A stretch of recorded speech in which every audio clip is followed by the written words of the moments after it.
نحمده ونستعينه ونستغفره ونعوذ بالله تعالى من شرور أنفسنا ومن سيئات أعمالنا من يهده الله فلا مضل له ومن يضلل فلا هادي له وأشهد أن لا إله إلا الله وحده لا شريك له وأشهد أن محمدا عبده ورسوله يا أيها الذين آمنوا اتقوا الله حق تقاته ولا تموتن إلا وأنتم مسلمون يا أيها الناس اتقوا ربكم الذي خلقكم من نفس واحدة وخلق منها زوجها وبث منهما رجالا كثيرا ونساء واتقوا الله الذي تساءلون به والأرحام إن الله كان عليكم رقيبا يا أيها الذين آمنوا اتقوا الله وقولوا قولا سديدا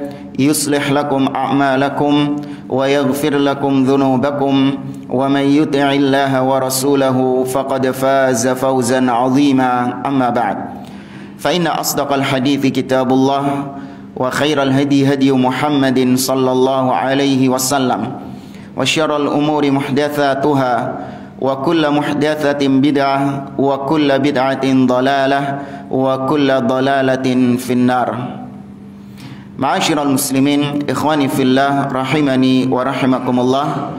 Kita melanjutkan kembali pembahasan kitab Makanatus Sunnah An-Nabawiyah yang ditulis oleh Asy-Syaikh Ad-Doktor Umar ibn Muslih Al-Husaini hafizahullahu ta'ala.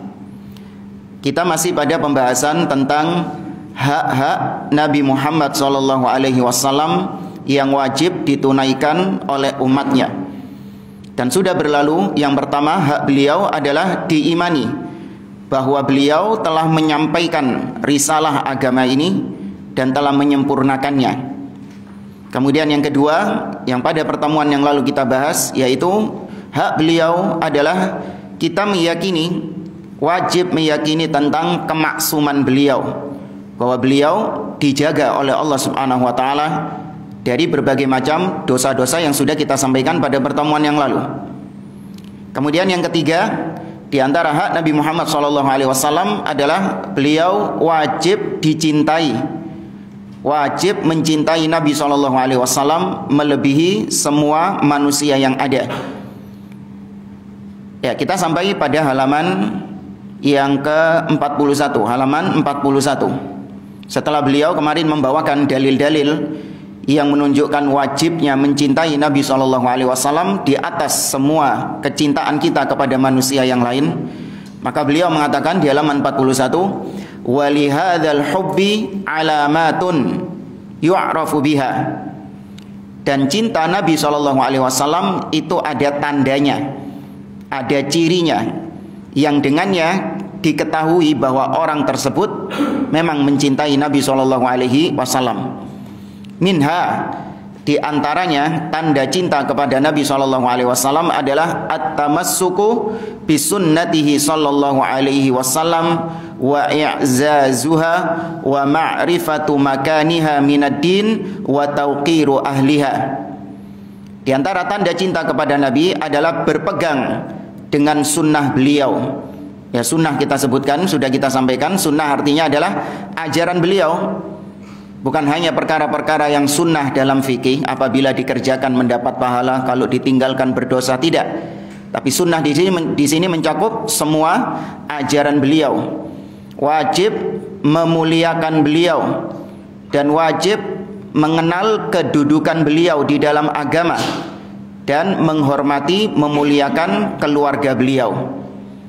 Ya, kemudian yang kedua, ciri atau tanda cinta kepada Nabi SAW adalah al-iktharu min dzikrihi wassalatu alaihi sallallahu alaihi wasallam, yaitu sering menyebut-nyebut tentang beliau dan sering bersolawat kepada beliau.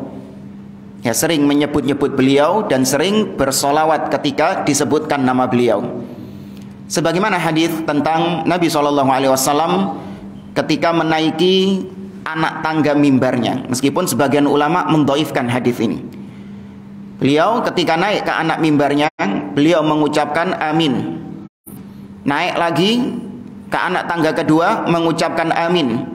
Naik lagi ke anak tangga yang ketiga, mengucapkan amin. Ketika ditanya oleh para sahabat, maka Nabi SAW mengatakan, falamma raqitud darajatal ula atani Jibril. Ketika aku naik ke anak tangga yang pertama, Jibril datang kepadaku. Seraya mengatakan, raghima anfumri'in dakhala Ramadan wan salakha minhu walam yughfar lahu. Sungguh celaka seorang hamba yang ketika dia mendapati bulan Ramadan, dia hadir di bulan Ramadan dalam kondisi sehat, dalam kondisi mukim, mampu untuk beribadah, namun ternyata bulan Ramadan pergi meninggalkannya, tidak ada satupun dosanya yang diampuni oleh Allah Subhanahu wa ta'ala. Maka Nabi mengatakan amin, semoga celaka orang itu. Kemudian yang kedua, raghima anfumri'in, sungguh celaka seseorang, dia mendapati wajada abawaihi ahadahuma aw kilahuma falam yadkhulil jannah, yaitu seorang yang mendapati kedua orang tuanya yang masih hidup atau salah satu di antaranya, namun ternyata dia tidak bisa masuk surga. Karena orang tua, kata Nabi SAW, awsatu abwabil jannah, adalah pintu surga yang paling tengah. Namun keberadaan orang tuanya tidak menjadikan dia masuk ke dalam surga. Maka Nabi mengucapkan amin, semoga celaka dia. Nah, baru kemudian yang ketiga, kata Nabi SAW, Jibril mengatakan, raghima anfumri'in alladzi dzukirta indahu wa lam yusalli 'alaika, yaitu seorang yang disebut namamu di hadapannya, namun dia tidak bersolawat atasmu. Solawat, kata para ulama, itu ada khilaf di antara para ulama tentang maknanya. Di antara para ulama menyebutkan bahwa solawat itu artinya adalah rahmah. Ya, solawat kepada Nabi itu maksudnya adalah rahmat. Kemudian yang kedua, pendapat kedua mengatakan salawat itu artinya adalah maghfirah, ampunan. Jadi ketika disebut sallallahu ala an-nabi, maka maksudnya adalah ghafarallahu lin-nabi sallallahu alaihi wasallam. Semoga Allah mengampuni Nabi sallallahu alaihi wasallam.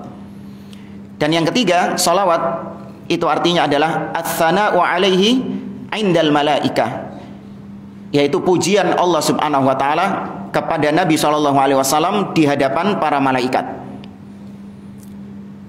Dua pendapat yang pertama itu pendapat yang kurang tepat. Ya, dua pendapat yang pertama tadi, yaitu salawat artinya apa?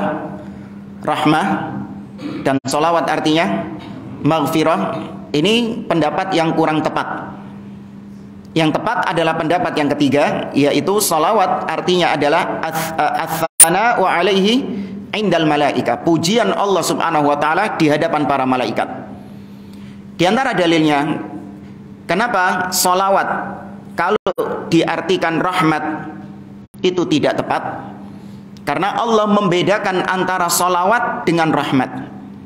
Sebagaimana dalam firman-Nya di surat Al-Baqarah, Allah mengatakan, alladzina idza asabathum musibah qalu inna lillahi wa inna ilaihi rajiun ulaika alaihim salawatun mir rabbihim wa rahmah.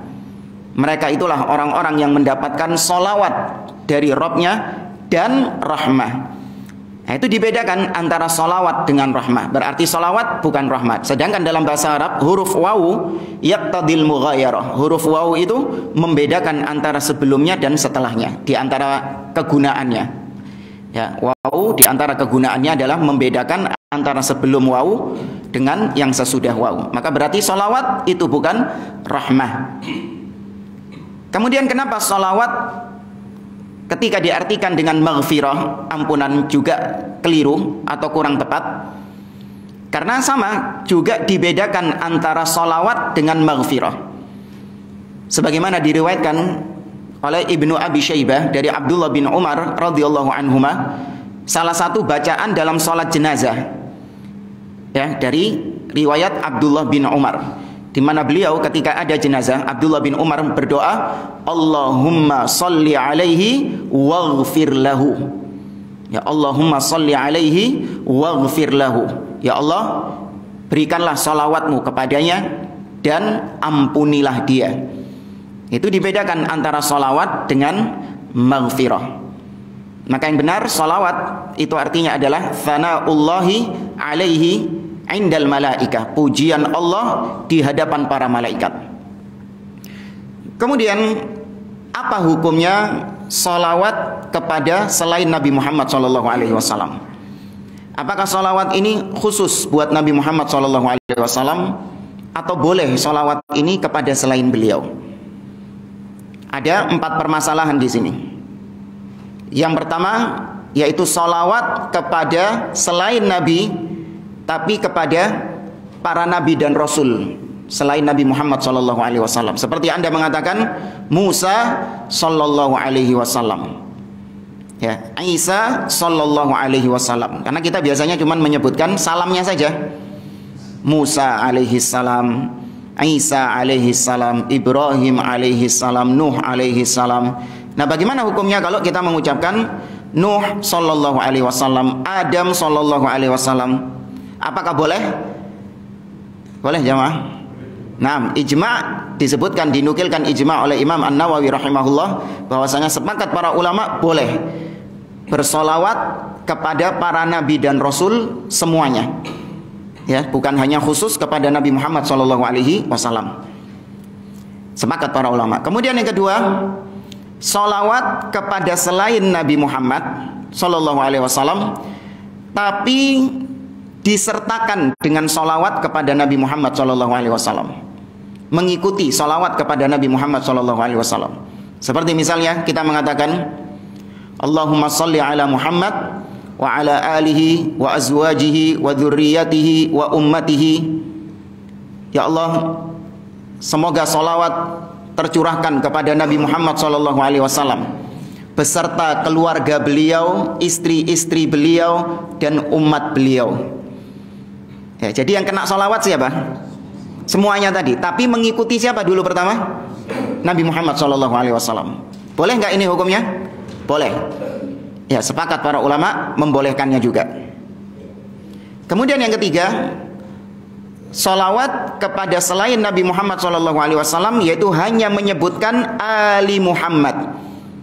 Allahumma salli ala ali Muhammad. Tidak disebutkan Allahumma salli ala Muhammad wa ala alihi, tidak. Tapi langsung Allahumma salli ala ali Muhammad. Ya Allah, semoga solawat tercurahkan kepada keluarga Muhammad secara khusus. Boleh hukumnya? Kenapa kok boleh? Tidak disebutkan nabinya loh, langsung disebutkan keluarganya. Ya Pak? Naam, karena Nabi SAW otomatis masuk di dalamnya. Ya, karena innar rajul dakhilun fi alihi. Karena seseorang itu pasti masuk di dalam keluarganya. Sebagaimana Allah mengatakan tentang Fir'aun, an-naru yu'raduna 'alaiha ghuduwan wa 'ashiyya wa yauma taqumus sa'ah adkhilu ala fir'auna asyaddal 'adzab. Neraka ditampakkan pagi dan petang kepada mereka.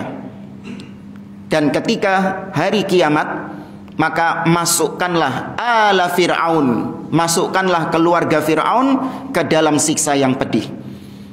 Allah tidak menyebutkan Fir'aunnya, tapi langsung disebutkan ala Fir'aun, keluarganya Fir'aun. Apakah Fir'aun nggak masuk di dalamnya? Oh, pasti lebih masuk, lebih utama itu.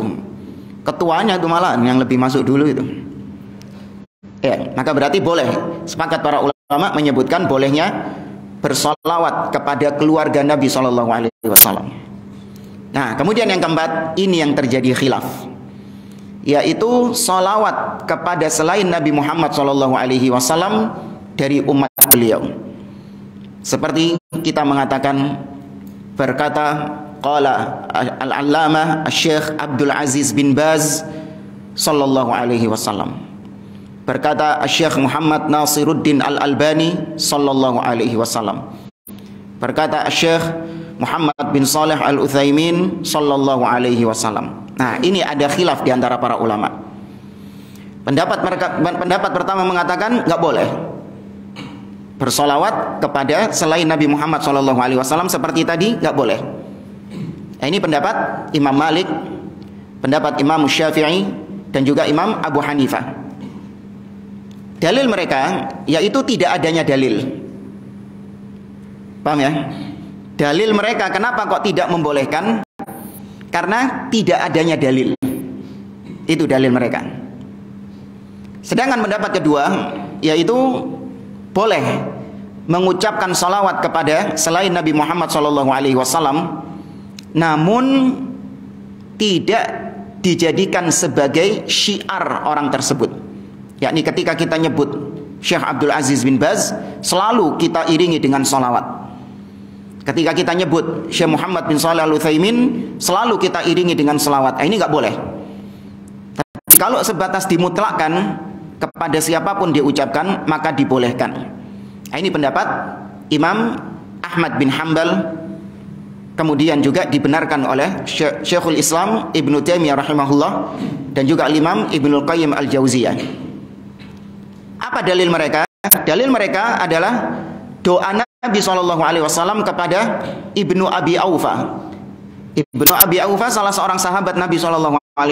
Ketika beliau menyerahkan sedekah kepada Nabi, Nabi mendoakan Allahumma sholli alaihi. Ya, Nabi mendoakan Ibnu Abi Aufa, Allahumma sholli alaihi. Ya Allah, ya curahkan solawat, ya curahkan solawat kepada dia. Di sini menunjukkan Nabi mengucapkan solawat kepada selain beliau, yaitu kepada seorang sahabat Nabi SAW yang bernama Ibnu Abi Aufa. Kemudian dalil juga yaitu tadi Abdullah bin Umar radhiyallahu anhuma. Ya, Abdullah bin Umar radhiyallahu anhuma ketika dalam sholat jenazah beliau berdoa Allahumma sholli alaihi waghfir lahu, yaitu kepada selain Nabi SAW. Ya. Sebelumnya pendapat yang pertama tadi nggak boleh mengucapkan solawat kepada selain Nabi SAW, itu ada ucapan tegas dari Abdullah bin Abbas radhiyallahu anhuma. Abdullah bin Abbas radhiyallahu anhuma pernah mengatakan la yanbaghi li ahadin an yusalliya ala ahadin. Tidak boleh bagi seseorang untuk bersolawat kepada orang lain. Ini ucapan sahabat.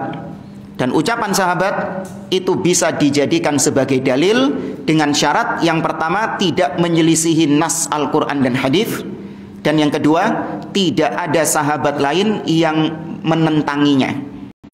Tidak ada sahabat lain yang bertentangan dengannya. Ya, wallahu a'lam, ada khilaf memang di antara para ulama, tapi kalau antum sebaiknya nggak usah lah. Ya, nyebut ustadz misalnya, Ustadz fulan sallallahu alaihi wasallam. Ya, itu jadi viral nanti. Ya, cuman kalau mendoakan, ya ada jenazah misalnya antum niru Abdullah bin Umar tadi, Allahumma sholli alaihi waghfir lahu, itu dibolehkan. Tapi kalau nulis artikel misalnya, ya berkata Ustadz fulan kasih sallallahu alaihi wasallam, wah viral nanti. Dikira salah ketik itu. Tapi wallahu alam. Tapi itu kembali lagi ya, itu yang kedua. Ciri alamah cinta kepada Nabi SAW. Yang ketiga, tamanni ru'yatahu atau tamanni ru'yatihi wasyauqi ila liqa'ihi. Yang ketiga adalah ada keinginan untuk berjumpa dengan Nabi Muhammad SAW dan ada kerinduan untuk berjumpa dengan Nabi SAW. Ya, kita memang tidak hidup sezaman dengan Nabi SAW, tapi kita memiliki kesempatan untuk berjumpa dengan beliau. Sebelum, baik ketika kita masih hidup sekarang, apalagi setelah kita wafat, ada kesempatan bagi kita untuk berjumpa dengan Nabi SAW. Bagaimana caranya ketika kita masih hidup sekarang berjumpa dengan Nabi? Mimpi, nah, yaitu ru'yah. Di mana Nabi menegaskan tentang ru'yah, man ra'ani fil manam faqad ra'ani fa inna syaitana la yatamatsalu bi. Barang siapa yang melihatku dalam mimpinya, dia benar-benar melihatku, karena syaitan tidak bisa menyerupaiku. Dan pernah kita sampaikan di pembahasan tentang kitab nurus sunnah bahwa mimpi berjumpa dengan Nabi SAW itu hak. Namun harus diperhatikan yang pertama sifat Nabi SAW yang ada dalam mimpi tersebut. Apakah sama dengan Syama'il Muhammadiyah, ciri-ciri Nabi Muhammad yang disebutkan oleh para sahabat ataukah tidak? Kemudian juga yaitu Nabi ketika berucap dalam mimpi itu Nabi berucap dengan hal-hal yang memang sudah Nabi ajarkan ketika dahulu masih hidup. Misalnya Nabi berjumpa dengan kita di dalam mimpi, kemudian Nabi mewasiatkan kepada kita untuk berbuat baik kepada orang tua, untuk senantiasa rajin menuntut ilmu, ya, untuk senantiasa melaksanakan ibadah kepada Allah, untuk bertauhid kepada Allah. Nah, ini wasiat-wasiat yang dilihat oleh seseorang di dalam mimpinya itu dari Nabi SAW adalah perkara-perkara yang memang sudah diajarkan oleh beliau. Namun kalau ternyata itu syariat yang baru, Nabi SAW dahulu ketika hidupnya tidak mengajarkan demikian, maka bisa dipastikan itu bukan Nabi Muhammad SAW. Meskipun di dalam mimpinya ngaku sebagai Nabi SAW. Dan betapa banyaknya orang-orang yang demikian. Mimpi bertemu Nabi SAW diajarkan amalan-amalan ini dan ini, diajarkan wirid-wirid ini dan ini. Ini dari guru saya wirid ini. Guru saya mendapatkan langsung dari Nabi Muhammad SAW. Tuwek gurumu, kapan uripe? Oh, enggak, guru saya ini mimpi ketemu Nabi SAW diajarkan doa ini. Jadi meriwayatkan hadis lewat mimpi langsung. Nah, ini kesian Imam Bukhari, kesian Imam Muslim. Usianya habis untuk mencari hadis dengan berjalan dari satu negeri ke negeri yang lain demi mendengarkan satu hadis Nabi SAW. Rejal kari regut de omai, tahu-tahu wis oleh hadis Nabi SAW. Ya kan? Kari tidur di rumahnya, tahu-tahu dapat hadis Nabi SAW ekspres langsung. Nabi mengajarkan wirid ini, mengajarkan amalan-amalan ini dan ini. Ya, maka tidak dibenarkan demikian. Ya, maka Ahlus Sunnah pertengahan tidak menolak secara 100% mimpi Nabi SAW, namun juga tidak hulu berlebih-lebihan dengan orang yang mengaku mimpi bertemu Nabi SAW. Dan maka seorang muslim, seorang yang cinta Nabi SAW pasti ada kerinduan ingin berjumpa dengan Nabi, entah di dunia lewat mimpi atau di akhirat berjumpa dengan Nabi SAW. Ya, dan tidak ada berjumpa dengan Nabi di dunia dalam kondisi terjaga. Ya, tidak ada. Sepakat para ulama, tidak mungkin berjumpa Nabi SAW di dunia ini dalam kondisi terjaga. Ya, dan betapa banyaknya manusia di zaman sekarang yang mengaku-ngaku berjumpa dengan Nabi SAW dalam kondisi terjaga. Ya, ini tidak ada satupun para sahabat, bahkan istri-istri Nabi seperti Aisyah, putri Nabi Fatimah, sahabat-sahabat yang Nabi cintai, tidak ada satupun di antara mereka yang berjumpa dengan Nabi SAW dalam kondisi terjaga.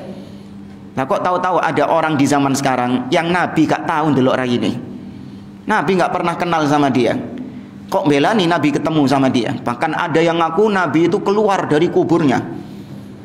Ya, katanya ketika saya datang ke kuburnya Nabi, maka kuburnya Nabi bergoyang katanya. Kemudian keluarlah Nabi SAW. Sinten sampean? Hah? Sinten sampean? Fatimah saja nggak segitunya, padahal sedih loh Fatimah itu ditinggal ayahnya. Aisyah sedih ditinggal suaminya, ditinggal Nabi SAW. Para sahabat sepeninggal Nabi bertikai, perang Jamal, perang Uhud, sampai berperang mereka. Kok nggak muncul Nabi? Padahal perlu nggak seharusnya Nabi muncul di situ menengahi? Perlu harusnya. Nabi muncul untuk menyudahi pertikaian di antara para sahabat setelah itu. Nah, rejal nggak ada gaya ini moro-moro muncul nabinya. Apa manfaatnya? Apa faedahnya? Ya, maka tidak ada yang berjumpa Nabi dalam kondisi terjaga. Kalau ada yang mengaku berjumpa dengan Nabi dalam kondisi terjaga, pastikan dia kadzab. Ya, pastikan dia berdusta. Meskipun dia itu dianggap sebagai ulama, dianggap sebagai seorang alim, dianggap sebagai tokoh wali misalnya, ngaku berjumpa Nabi SAW dalam kondisi terjaga, pastikan ucapannya kadzab, pendusta. Dan kata beliau, wasyauqi ila liqa'i, rindu berjumpa dengan Nabi SAW di akhirat. Seorang sahabat Sebagaimana diriwayatkan Aisyah radhiyallahu taala anha, ja'a rajulun ila Nabi sallallahu alaihi wasallam faqala. Seorang datang kepada Nabi sallallahu alaihi wasallam. Kemudian beliau mengatakan, orang ini mengatakan, wallahi la ahabbu ilayya min waladi wa ahabbu ilayya min nafsi wa ahabbu ilayya min ahli. Wahai Rasulullah, sungguh engkau adalah orang yang paling aku cintai melebihi diriku sendiri, melebihi istriku, melebihi anakku. Wa inni la adzkuruka fil baiti fala asbiru hatta atika anzur ilaika. Dan aku ketika di rumah, aku senantiasa teringat denganmu, senantiasa memikirkan engkau. Dan kalau itu sudah terjadi padaku, aku tidak bisa bersabar sampai aku datang menemuimu, baru lega aku. Ya, kalau ingat-ingat Nabi, nggak bisa sabar, gelisah dia. Apa yang dilakukan? Dia langsung bertemu Nabi, melihat Nabi, baru lega dia. Namun dia mengatakan, falamma dzakartu mauti wa mautak, araftu annaka idza mitta rufi'ta ma'an nabiyyin wa anni idza mittu fa inni akhafu alla arak. Kata dia, ketika aku teringat bahwa suatu saat kau akan mati dan aku juga akan mati, dan aku tahu bahwasanya kau ketika mati nanti akan ditempatkan di surga yang tinggi bersama para nabi. Sedangkan aku, maksudnya kalaupun aku mati, aku nggak bisa berada di surga yang satu level denganmu. Dan aku khawatir aku nggak bisa lagi berjumpa denganmu di surga kelak. Nah, ini para sahabat.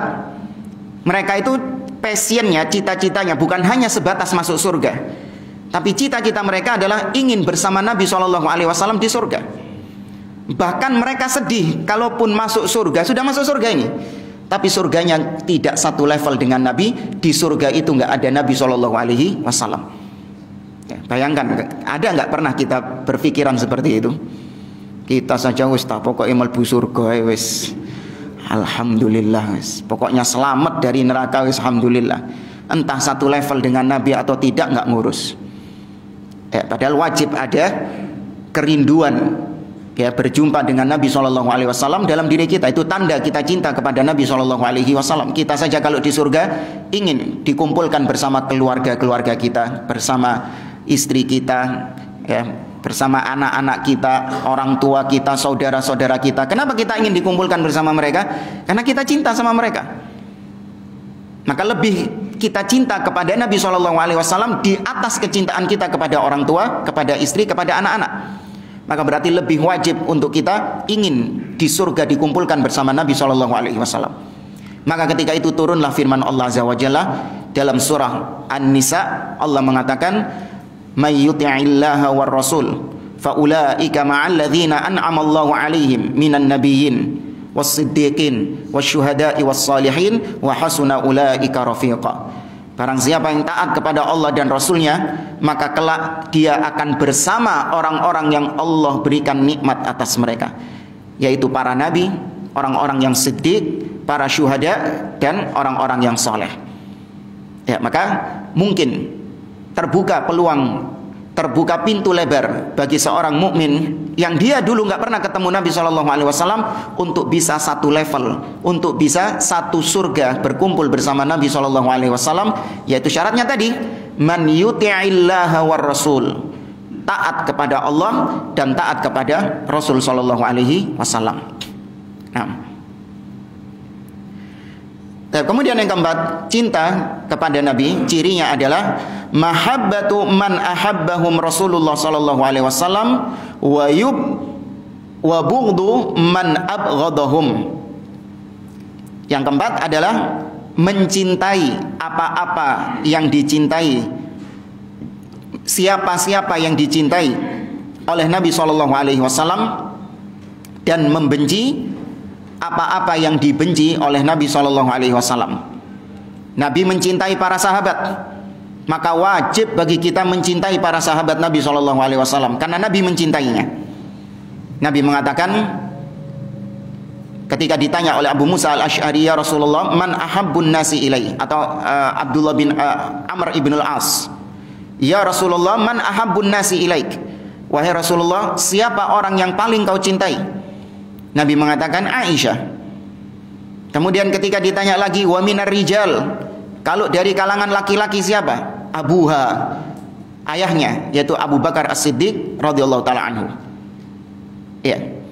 Maka mencintai para sahabat itu termasuk bentuk cinta kepada Nabi. Dan membenci para sahabat berarti membenci Nabi SAW. Maka dari sini kita tahu bahwa orang-orang Syiah Rafidhah mereka tidak mencintai Nabi SAW karena mereka membenci para sahabat. Ya, mereka membenci para sahabat, padahal para sahabat dicintai oleh Nabi SAW. Orang Syiah ini adalah cinta yang mereka sejatinya itu menginginkan mencela Nabi, cuman mereka nggak kesampaian. Akhirnya yang dicela sama mereka adalah para sahabat. Mencela para sahabat otomatis mencela Nabi SAW. Kalau mereka menganggap para sahabat murtad sepeninggal Nabi SAW karena mengangkat Abu Bakar sebagai khalifah, kecuali segelintir orang yang nggak mereka murtadkan, maka berarti kalau para sahabat banyak yang murtad, maka yang nggak beres adalah gurunya. Iya, yang nggak beres adalah gurunya.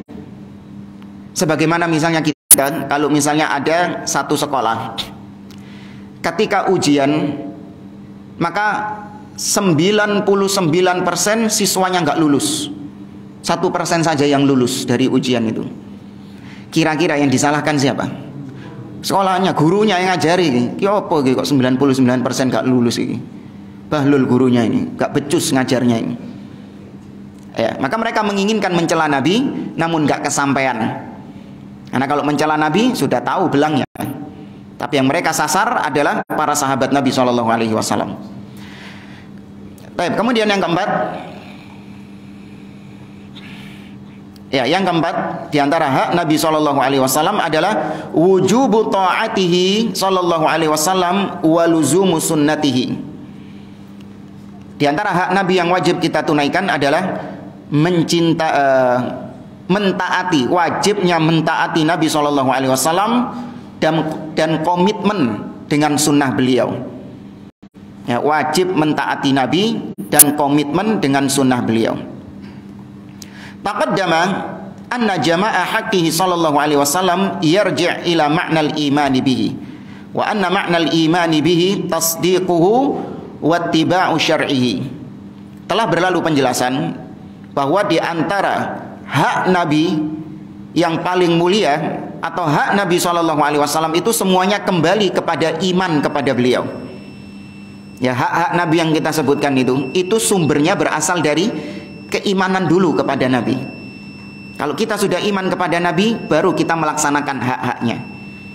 Nah, iman kepada Nabi itu maknanya kata beliau adalah tasdiquhu, membenarkan Nabi SAW dan mengikuti syariat beliau, mengikuti sunnah beliau. Wa hadza yatadamman ta'atahu wa luzuma sunnatihi. Nah, ittiba kepada Nabi itu mengharuskan seseorang untuk mentaati beliau dan menetapi sunnah beliau dan komitmen terhadap sunnah beliau. Wan nususu fi hadza mutafawirah mutadafirah sayati tafsiluha fi bayani makanati sunnati fil Quran wa fil haditsin nabawi. Dalil-dalil yang berkaitan dengan poin ini itu akan dijelaskan nanti di bab selanjutnya. Ya, dalil-dalil tentang hal ini, wajibnya ittiba, wajibnya mentaati Nabi itu disebutkan di bab berikutnya insyaallah. Tapi yang kelima, wujubu ta'zirihi sallallahu alaihi wasallam wa tauqirihi wa ta'zimihi fi hayati wa ba'da mamatihi. Poin yang kelima, hak Nabi sallallahu alaihi wasallam adalah wajibnya dimuliakan, wajibnya diagungkan, wajibnya dihormati. Ya, beliau wajib dimuliakan, diagungkan dan dihormati, baik ketika beliau masih hidup ataupun setelah beliau wafat. At-ta'zir fil lughah ya'ti bi ma'na ta'zim wan nasri wat tauqir. Nah, ini kalimat-kalimat yang kurang lebih. Ta'zir, ta'zim, tauqir. Ya, kemudian ya, ta'zir, ta'zim, tauqir itu makna yang kurang lebih menghormati, memuliakan, menyanjung, ya, membesarkan, mengagungkan dan yang semisal dengannya. Maka wajib Nabi itu diagungkan, dimuliakan dan dibesarkan. Qala Syekhul Islam huwa ismun jami'un li nasrihi wa ta'yidihi wa man'ihi min kulli ma yu'dhi. At-ta'zir itu artinya adalah sebuah nama yang digunakan untuk istilah apa-apa yang bisa menolong Nabi Shallallahu Alaihi Wasallam, bisa mensupport Nabi Shallallahu Alaihi Wasallam dari segala sesuatu yang mencemarkan nama baik beliau. Ya, ketika kita menolak tuduhan-tuduhan dusta kepada Nabi, pencemaran nama baik Nabi Shallallahu Alaihi Wasallam, kita netralisir, ya, kita luruskan, kita bantah orang-orang yang mencemarkan nama baik Nabi Shallallahu Alaihi Wasallam, maka itu disebut dengan ta'zir, yaitu memuliakan atau mengagungkan.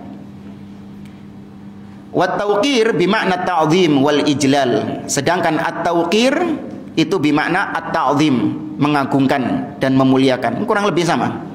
Qala Syekhul Islam fi ma'nahu. Berkata Syekhul Islam dalam ketika menafsirkan makna tauqir.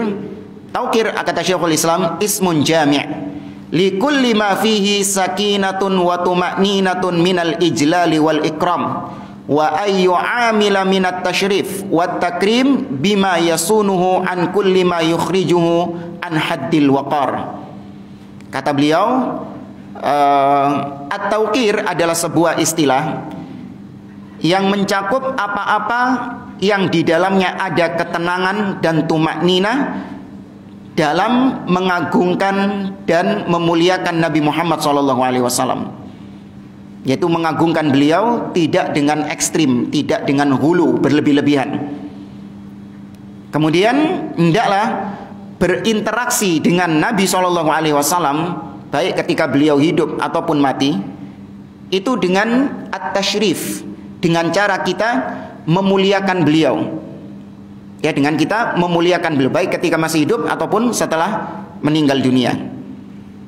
Ya, dan menjaga kemuliaan tersebut dari apa-apa yang bisa menodai kemuliaan beliau, apa-apa yang bisa merusak kehormatan beliau.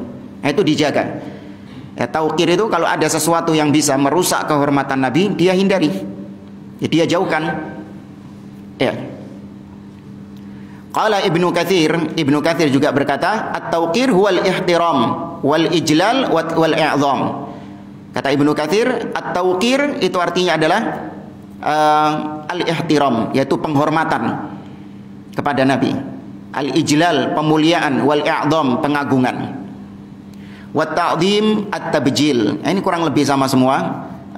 At-ta'zim, at-tabjil, at-ta'zir, at-tauqir, semuanya kembali kepada makna tadi. Pengagungan, pemuliaan, penghormatan, tasyrif, ya, pemuliaan. Kemudian famin huquqihi sallallahu alaihi wasallam an yuhaba wa yu'azzam wa yubajjal. Dan di antara hak Nabi Muhammad sallallahu alaihi wasallam adalah beliau diwibawai. Apa diwibawai itu? Artinya memandang seseorang berwibawa. Disegani, ya, 6. Ya, disegani, diagungkan dan dimuliakan. Qala Allah Ta'ala, Allah berfirman di dalam surah Al-Fath ayat yang ke-9. Allah mengatakan litu'minu billahi wa rasuli wa tu'azziruhu wa tuwaqqiruhu. Agar kalian beriman kepada Allah dan Rasulnya, dan agar kalian tu'azziruhu, yaitu memuliakannya, wa tuwaqqiruhu, menghormatinya. Nah, ini dalil tentang menghormati, memuliakan Nabi SAW. Wa qala ta'ala, dalam ayat yang lain di surah Al-A'raf ayat 157, Allah mengatakan falladzina amanu bihi wa azzaruhu wa nasaruhu wattaba'un nural ladzi unzila ma'ahu ulaika humul muflihun. Yaitu mereka adalah orang-orang yang beriman kepada Rasul, wa azzaruhu, dan memuliakan beliau, menghormati beliau, wa nasaruhu, dan menolong beliau, wattaba'un nural ladzi unzila ma'ahu, dan mengikuti cahaya petunjuk yang diturunkan kepada Nabi SAW. Ulaika humul muflihun, mereka itulah orang-orang yang beruntung. Fajama'a azza wa jalla fil ayataini bainal imani bihi wa baina ta'zirihi wa tawqirihi. Dalam ayat tadi Allah menggabungkan antara iman kepada Nabi dengan memuliakan Nabi. litu'minu billahi wa rasulih. Kalian beriman kepada Allah dan Rasulnya. Digabungkan dengan wa tu'azziruhu, kalian memuliakannya. Wa fi hadza tanbih ala anna minal imani bihi ta'ziruhu wa tauqiruhu. Dari sini kesimpulannya kata para ulama, yaitu di antara bentuk keimanan kepada Nabi yaitu memuliakan beliau dan menghormati beliau. Wa fi kitabillahi ayatun katsiratun fiha tanbihun ala hadzal haqq wa tawkidun alaihi wa bi khasatin fi jawanib muayyana minha.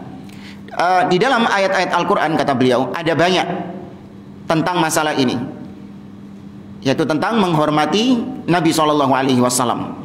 Contoh kata beliau di dalam surah An-Nur ayat 63, Allah mengatakan la taj'alu du'a ar-rasuli bainakum ka du'a'i ba'dikum ba'dha. Ya, kata Allah Subhanahu wa taala, jangan kalian jadikan panggilan kalian kepada Rasul itu seperti kalian memanggil sebagian kalian kepada sebagian yang lain. Apa maksudnya? Ai la taj'alu du'a ar-rasuli iyyakum sallallahu alaihi wasallam wa du'aakum lahu ka du'a'i ba'dikum ba'dha bal idza da'akum fa'ajibuhu wujuban. Kata beliau, jangan kalian samakan antara memanggil Rasul dengan memanggil selain Rasul di antara kalian. Dan jangan samakan kalau Rasul memanggil kalian dengan dengan selain Rasul yang memanggil kalian. Kalau Rasul yang memanggil kalian, maka wajib untuk dipenuhi panggilannya. Ya ayyuhalladzina amanu stajibu lillahi walir rasuli idza da'akum lima yuhyikum, dalam surah Al-Anfal. Wahai orang-orang yang beriman, penuhilah panggilan Allah dan Rasulnya apabila dia memanggil kalian. Dan seorang sahabat yang bernama Abu Musa, bukan Abu Musa Al-Asy'ari. Sebentar. Oh, nggak ada di sini.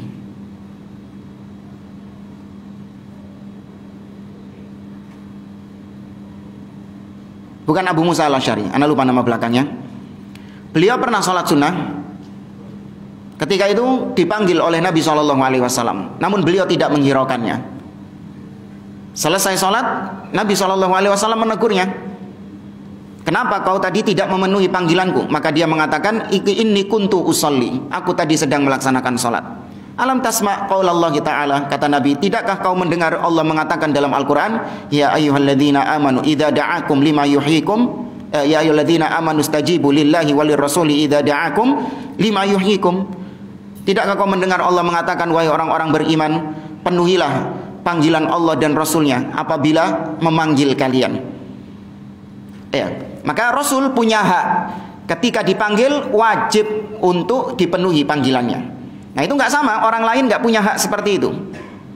Ya, ada yang punya hak kayak gini juga, yaitu ketika kita sholat sunnah, maksudnya kita boleh membatalkan sholat kita kalau dipanggil sama dia. Siapa itu selain Rasul? Ibu.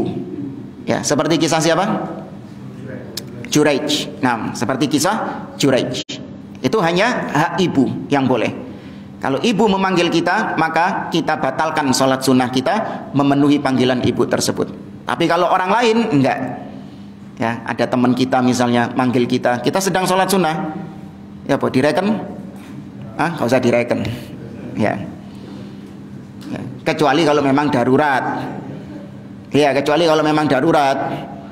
Ya, misalnya antum lagi sholat, ya kemudian dipanggil sama teman antum suruh keluar rumah karena sedang terjadi musibah, kebakaran, bencana, ya metu keluar aja. Kemudian kata beliau, kurang berapa menit? 4 menit. Kemudian kata beliau, wa da'akum lahu wa idza da'autumuhu fawaqiruhu. Apabila Nabi memanggil kalian, maka apabila kalian memanggil Nabi, maka hendaklah kalian memuliakan Nabi ketika kalian memanggilnya. Kalau tadi Nabi yang memanggil kita, Sekarang kita kalau memanggil Nabi, hendaklah kita menghormati beliau, memuliakan beliau dalam memanggilnya.